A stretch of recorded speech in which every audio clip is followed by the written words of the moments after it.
Hi guys, welcome back to my channel. This is CS प्रियापाल।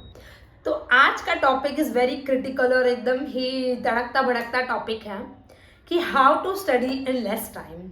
बहुत लोगों की परेशानी है क्योंकि हम पूरा साल तो अच्छे से पढ़ लेते हैं, लेकिन जब एग्ज़ाम एकदम नज़दीक होती है और 20-15 दिन बाकी रहते हैं तब हमें समझ ही नहीं आता है कि क्या स्ट्रैटेजी यूज़ करें, कैसे प्रिपेयर करें। टोटली ब्लैंक हो जाते हैं। So in today's video I am going to share with you all some strategies जो मैं use करती थी while preparing for my CS exams. But before starting this video there is one small tip जो मैं आप लोगों को देना चाहूँगी. Whenever we have less time in our hands, we should avoid going in depth of everything. Otherwise हम कोई भी सब्जेक्ट को टाइम पे कंप्लीट नहीं कर पाएंगे और एग्ज़ाम आ जाएगी. सो इस चीज़ को आपको ध्यान रखना है. Let's start this video without wasting much time, otherwise मैं बहुत बोलने लग जाऊंगी. So number 1 is divide your number of days left with number of subjects you are preparing for. मतलब कुछ नहीं है, मतलब यही है कि आपको एक कैलकुलेटिव स्टडी करनी है, आपको एक टाइमलाइन बनाना है. मतलब अगर आपके पास 15 दिन है, 7 सब्जेक्ट है, मतलब एक सब्जेक्ट को आपको 2 दिन तो देना है. कैलकुलेटिव स्टडी करोगे तो ही ये जो 15-20 दिन है उसमें आप अपना सब्जेक्ट खत्म कर पाओगे, सिलेबस खत्म कर पाओगे. अदरवाइज अंधाधुंधी पढ़ोगे, कुछ भी करोगे और कोई सब्जेक्ट नहीं होगा. सो कैलकुलेटिव स्टडी कर. Second is use LIFO method. Now what is LIFO method? Nothing. LIFO method मतलब जो भी आपका लास्ट पेपर है एग्जाम के टाइम टेबल में, उसको आपको पहले स्टार्ट करना है ताकि जैसे आपका फर्स्ट पेपर एग्जाम आए आप उसी को प्रिपेयर कर रहे हो. टाइम के हिसाब से जाओगे, उस तरीके से आपके माइंड में फ्रेश रहेगा.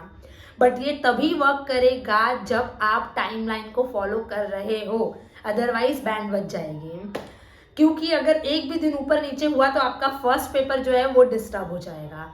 सो इसको आपको ध्यान देना. Third point is focus your energy on important chapters and important questions in each chapter. उनको अच्छे से कर लो. टाइम बच गया तब लेफ्ट ओवर्स के ऊपर जाओ, बट इंपॉर्टेंट चैप्टर्स को कभी इग्नोर मत करना. और इसी से आपका चौथा पॉइंट ये आता है कि नेवर इग्नोर पास्ट पेपर्स. भाई मैं तो समझती हूँ पास्ट पेपर्स हमारा माई बाप हो जाता है, क्योंकि पास्ट पेपर से ना हमारा कॉन्फिडेंस बढ़ जाता है, हमें पता चल जाता है कि हम कितने पानी में हैं. प्लस हमें एग्जाम में क्वेश्चंस किस पैटर्न में आते हैं ना, वो उस टाइम पे माइंड में बैठता है.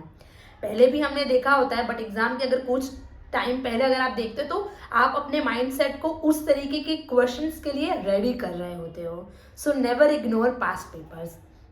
नाउ द नेक्स्ट इज, कौन सा पॉइंट है पता नहीं, but now the next is never compromise on your health and specially your sleep, specially exam time में. क्योंकि मोस्ट ऑफ द CS के जो भी सब्जेक्ट्स हैं वो सब थ्योरेटिकल सब्जेक्ट्स हैं. आपको बहुत ज़्यादा एक्टिव रहना पड़ता है, और अगर आपकी नींद पूरी नहीं हुई है, और हमें तो पता है कि एग्जाम में कोई भी डायरेक्ट क्वेश्चन नहीं आता है, इनडायरेक्टली पूछा जाता है, केस स्टडी फॉर्म में पूछा जाता है. ऐसे टाइम में आपकी नींद पूरी नहीं होगी तो आप ब्लैंक हो जाएंगे. तो आपको अपनी नींद पूरी करनी है और आपको अपना शेड्यूल फॉलो करना है, अपनी हेल्थ को प्रॉपर रखना है. लास्ट वाला पॉइंट बहुत सारे लोगों को वियर्ड लगेगा, बट भाई जो है वो है और ये मेरी स्ट्रैटेजी है, तो आपको यूज़ करना है तो कीजिए, नहीं करना है तो यू कैन इग्नोर.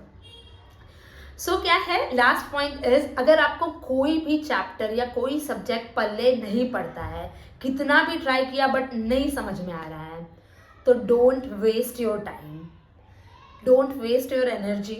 उसको रट्टा मार लो. It's okay. 7 सब्जेक्ट में से हर सब्जेक्ट में हमें एक्सपर्ट होना ज़रूरी नहीं है.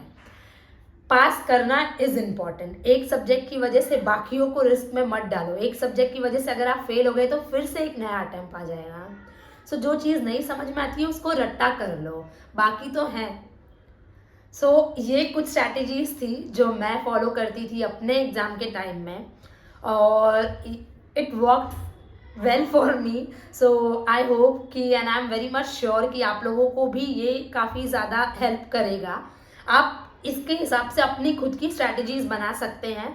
But one thing is very much important कि आपकी कोई स्ट्रैटेजी होनी चाहिए. You should have some strategies 15 और 20 डेज जो लास्ट के बचे होते हैं उसके लिए हैं। अदरवाइज आप पूरा मेस कर दोगे।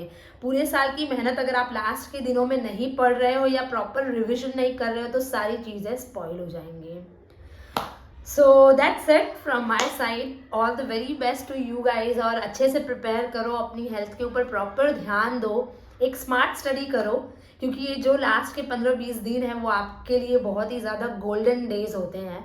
तो नेगेटिविटी से दूर रहो और पॉजिटिव सोचो, जो भी होगा बेस्ट होगा, अपना बेस्ट दो बस, और जाके झंडे गाड़ के आ जाओ और क्लियर होके जल्दी से जल्दी CS बन जाओ। Bye bye.